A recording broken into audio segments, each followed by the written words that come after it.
Knowing who you are. Knowing who you are. Being able to answer this question, who am I? And what do I want?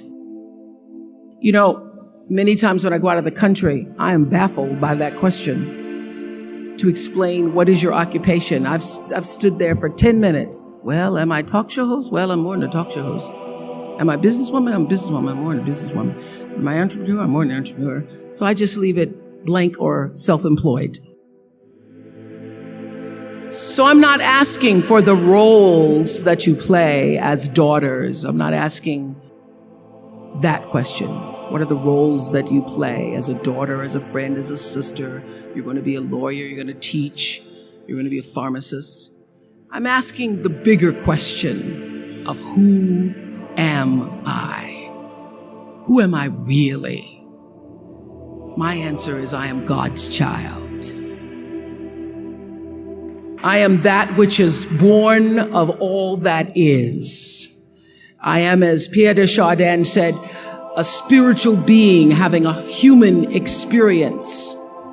Come trailing the breath of the ancestors yet, but trailing the breath of the angels. And understanding that because I am connected to the source of all that is possible for me. That's who I am. And what do I want? I don't want to just be successful in the world. I don't want to just make a mark or have a legacy. The answer to that question for me is I want to fulfill the highest, truest expression of myself as a human being. I want to fulfill the promise that the Creator dreamed when He dreamed the cells that made up me. What do I want? You must have some kind of vision for your life. Even if you don't know the plan, you have to have a direction in which you choose to go. I never was the kind of woman who liked to get in a car and just go for a ride. I had a boyfriend who would say, let's just go for a ride. I want to know, where are we going? Do we have a destination? Is there a plan? Or are we just riding? What I've learned is that's a great metaphor for life. You want to be in the driver's seat of your own life, because if you're not, life will drive you. Knowing who you really are in this space and time that we embody. That's number one. What do you want? Who are you? Number two, you must find a way to serve. Martin Luther King said that not everybody can be famous, but everybody can be great, because greatness is determined by service. Now, we live in a world where everybody wants to be famous and where we admire people for just being famous. We think being known brings us value. The truth is, all of that will fade in time. The real truth is that service and significance, service and the significance that you bring to your service is that which is lasting. So to be able to, whatever your occupation or job or talent or gift is, our honorees today getting doctorate degrees, to apparently opposite fields, HIV and AIDS and the spoken word. But what they have in common is service, using the spoken word in service to community and the world.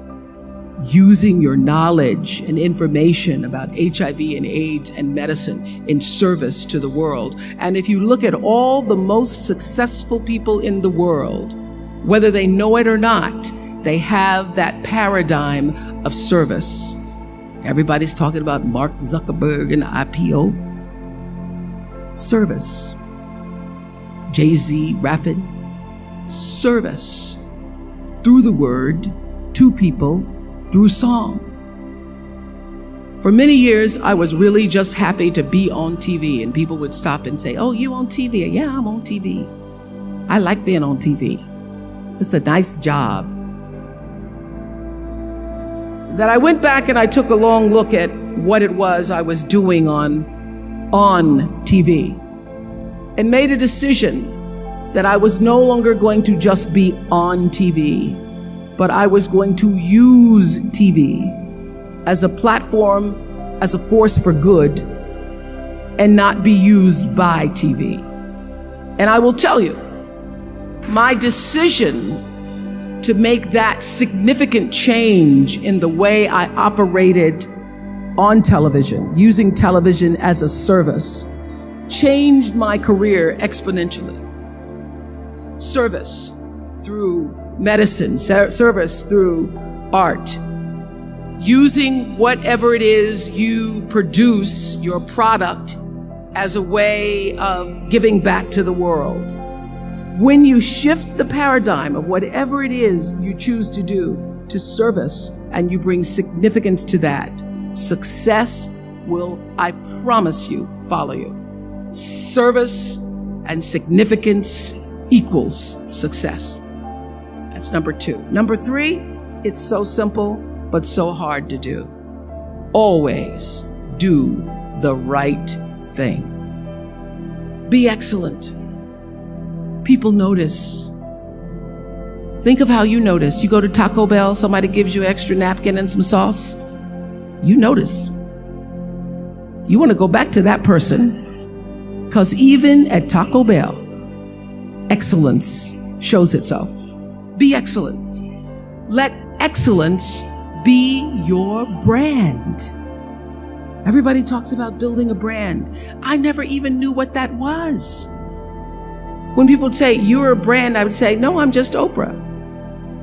What I recognize now is that my choice to, in every way, in every example, in every experience, to do the right thing and the excellent thing is what has created the brand. And what I know is that when you are excellent, you become unforgettable. People remember you. You stand out. Regardless of what it is, you become an unforgettable woman. And that is what we all want. We want to be unforgettable and not forgettable. So doing the right thing, even when nobody knows you're doing the right thing, will always bring the right thing to you. I promise you that. Why? Because the third law of motion is always at work. For every action, there's an equal and opposite reaction.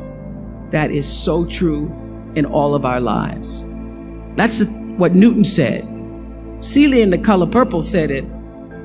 Everything you even try to do to me, already done to you. Everything you even try to do to me, already done to you. So you don't have to worry about revenge or getting back at somebody, making sure they pay. You just have to do the right thing, and the right thing will follow you even when people don't support it. I remember many times on my show. There are many shows y'all never saw. And the reason you didn't see them is because I got the last vote. And I remember 2010, my team, hardest working team in television, had done this interview with a woman who turns out she was a Sunday school teacher by day and a sex addict at night. Ooh. And they were like, "You won't believe it. We got her going out. We got her with the men, and we get to show her." And she was willing to show us everything. I sat down with a woman for an interview that was taped. And during the process of the interview, I said, why are you doing this? And she said, oh, I want to help people. I want to tell my story and I want to help people. I said, do you have children? She says, yes, I have a 10-year-old son. I knew right then this is never going to see the light of day. So we got off the air and I said to the lady, we are not going to air that show. And she said, why? My producer said, why? She knew she was being filmed. She knew what she was saying. She knows what I said, because her son will never get over it. Her son will never get over it. And it's not worth a rating point to me. Not worth a rating point to me to know that there's a 10-year-old boy who's destroyed because his mother went on the Oprah Winfrey show and told all her business. You do the right thing, even when other people think it may not be. And oftentimes, when you make a decision to do the right thing, immediately you're faced with doubt. Was that the right thing? Was that the right decision? I don't know. Was that the right thing? You always know it's the right thing, when in the end, there is peace. You are rewarded by peace in knowing that you did the right thing. The most important thing I have come to know in doing the right thing and making the right choices is understanding what we talked about yesterday. All of you leaving here have the potential for enormous success. There's a price that comes with that. People don't always like you, and they're not always happy for you. And if you surround yourself with people who are not accustomed to your success, they become fearful. They become scared because you are reflecting back something to them that they don't recognize. Now, they're not going to say, you know, I'm very fearful because you're reflecting back to me something I don't recognize. They're going to say, you know what they're going to say? They're going to say, who she thinks she is. Who she thinks she is. That only happens when you are around people who do not mean and want and aspire to the best for you. People who want the best for you want you to be your best. So my greatest advice to you is to surround yourself with people who are going to fill your cup until your cup runneth over. So when people say you're so full of yourself, you can say, yeah. Yes, I'm full. I'm so full, my cup runneth over. And to know that once your cup runneth over, you cannot spend your life with your gallon-size offerings, offering them to pint-sized people. You have got to surround yourself with gallon-sized people who can hang in the same company with you, so that you're not offering your gallons to those little pints out there who can't hold it anyway. Choice to Change the World. I love that song. I love hearing you all sing that song. And what I know for sure is that the biggest choices begin and end with you, your internal big questions. Who do I want to be in the world? My relationship to source energy, to all that is God. I'm not talking about what you believe in God. I'm talking about your experience of that which is all life, which is divine and universal. I'm talking about the big deal. Being connected and aligned with that. When you are tuned in and charged into that, whenever you feel empty, you go inside yourself and you connect to the source, and you know that all things are possible. To know that and to choose to do the right thing in service and significance. I promise you, you will create a vessel of service for yourself first, because you have to honor yourself first. You have to give to yourself first, otherwise you have nothing to give away. You will create a vessel for yourself, for your family, your community, and the world. And those three things will not only lead you to a blessed life. I stand as a witness. My life is so blessed, I can't even take it in sometimes. It will lead you not just to a gifted life and a rewarding life that fills you up, but a sweet life. That's what you want. You want the sweetness. You want it to be so sweet, so that even when the storms come, and they will, you'll know this too shall pass. The storm is passing over, and you shall not be moved, because you know who you are. When you can do that, grace will follow you, grace and glory. And when they see you coming, it ought to make them proud. I have spent hundreds and hundreds and hundreds and thousands of hours talking to spiritual leaders and teachers, and not just spiritual leaders and teachers who have been deemed so, but thousands of people who came from levels of dysfunction, who came from levels of pain, who were suffering, who were challenged in their progression of trying to be the best human beings they could be. And they allowed themselves the opportunity to come on our show, the Oprah Winfrey Show, and share their stories. I am one who believes in the sharing of stories.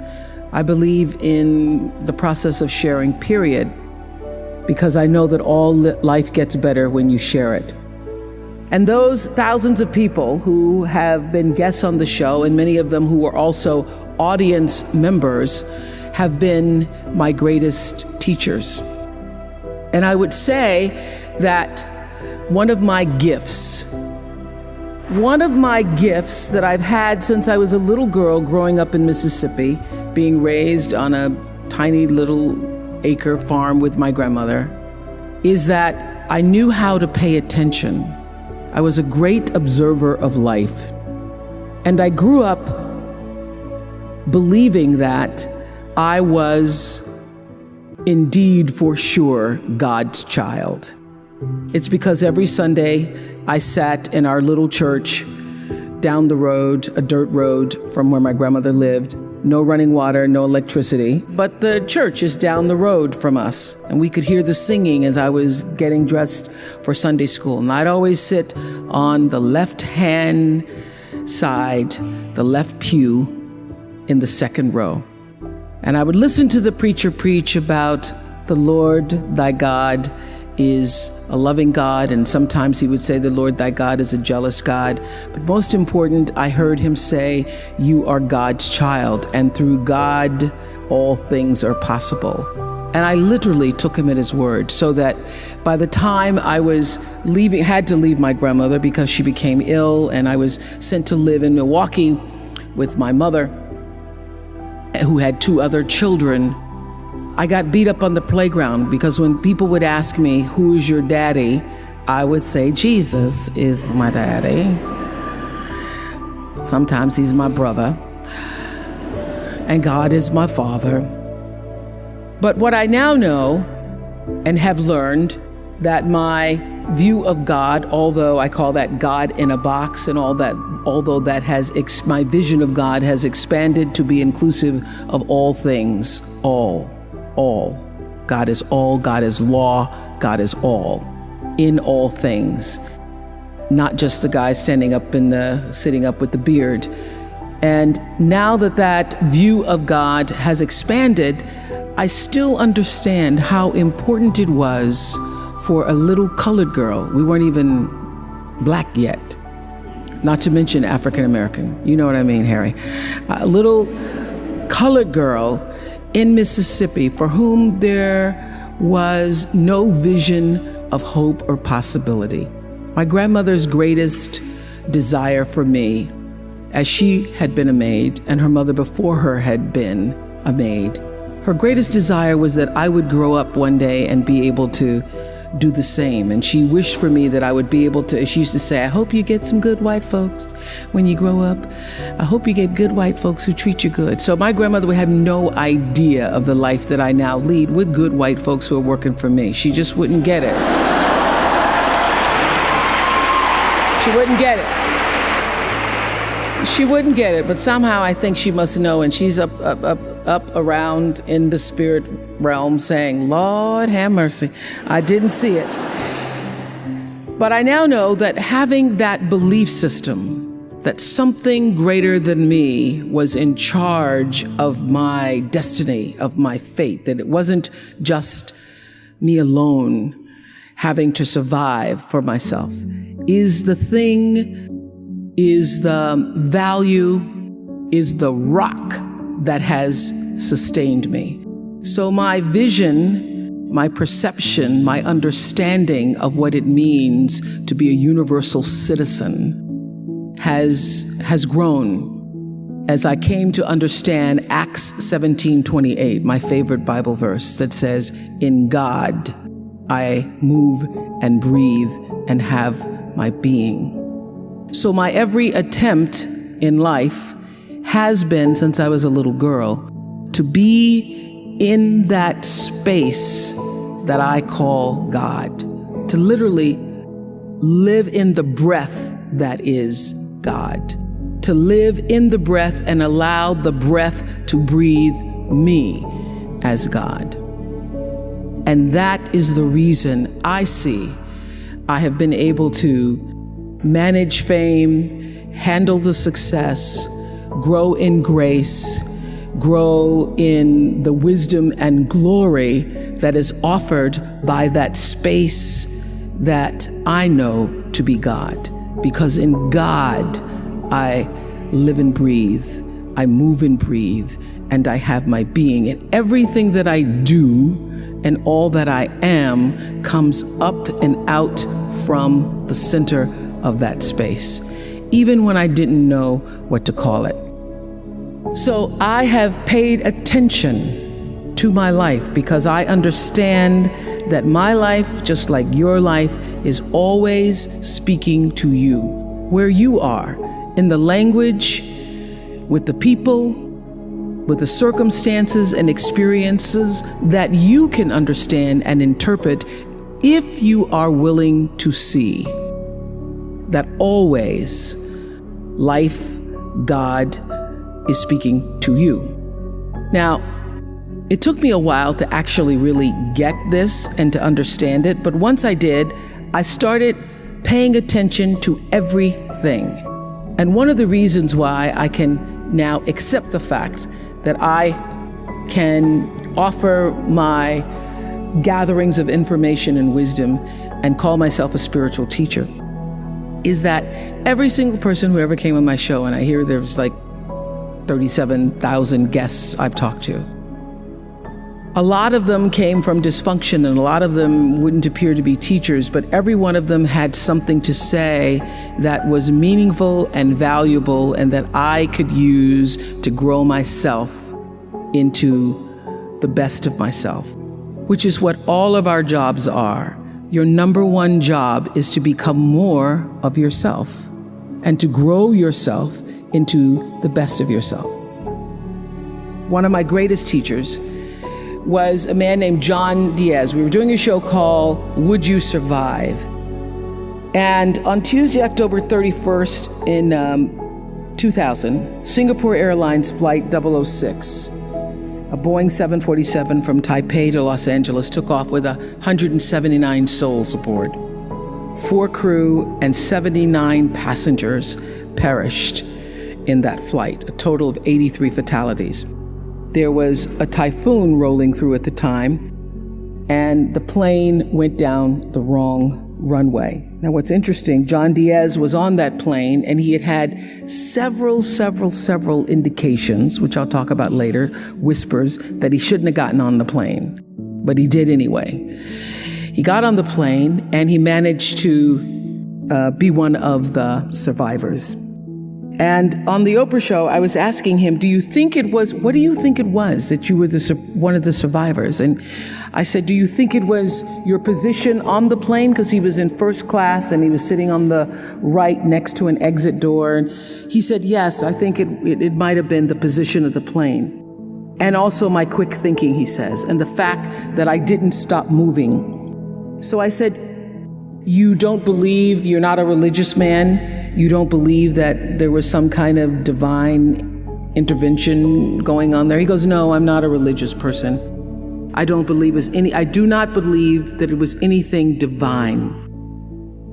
I don't believe that. I did see, he said, as I got knocked back into the plane, that it looked like Dante's Inferno, with people strapped into their seats and just burning. And it seemed a bit to me, as I turned and looked backwards, like there was a light coming out of the tops of their heads. I guess you could call it an aura, was leaving their bodies. And some lights were brighter than others.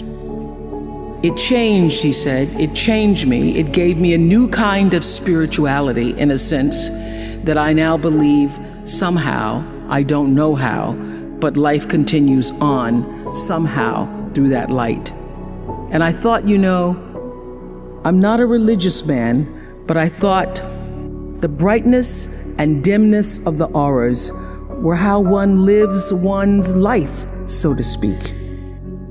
So that's one of the major things that really has changed with me since then, he says.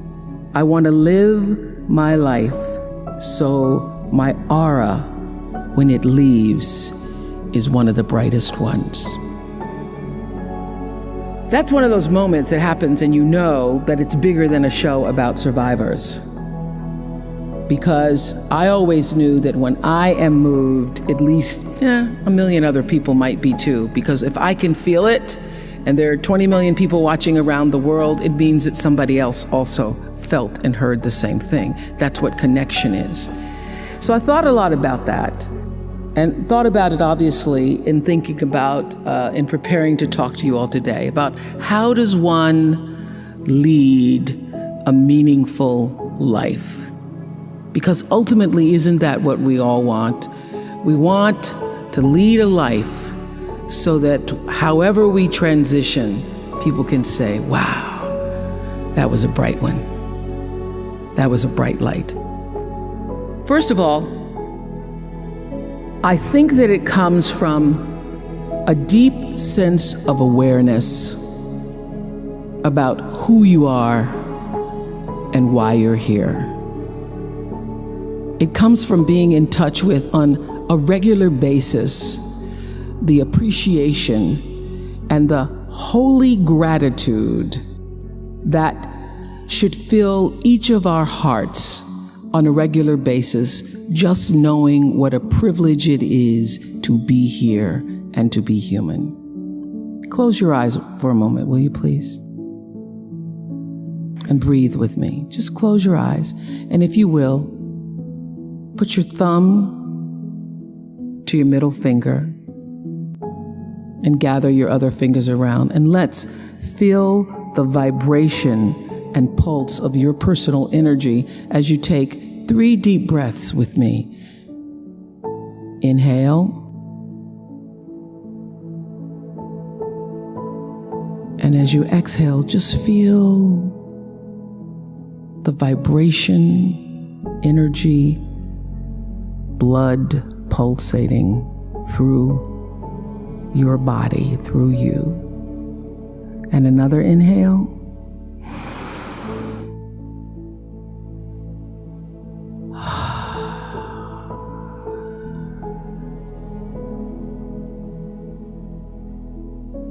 And another inhale.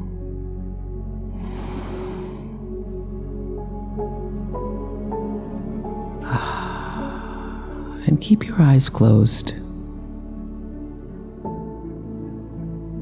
And let's just think about this day. This day that you have been graced to breathe in and out thousands of times. This day where many of those breaths were taken for granted. You just expected the next one to come. But the truth is, there's no guarantee that the next one comes. This day, how you started your day, what your thoughts were this morning, how you've carried yourself through this day, how you've been allowed to have encounters and experiences, some challenging, some more life-enhancing, that pushed you forward another day of being here on the planet Earth as a human being. Let's just think about that. After all you've been through, in this day alone, and the many days and years past, how you got here to this prestigious, esteemed university, the choices you made that have brought you to this day.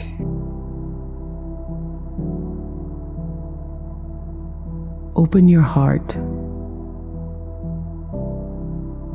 and quietly to yourself say the only prayer that's ever needed. Thank you. Thank you. Thank you. You're still here. And you get another chance this day to do better and be better.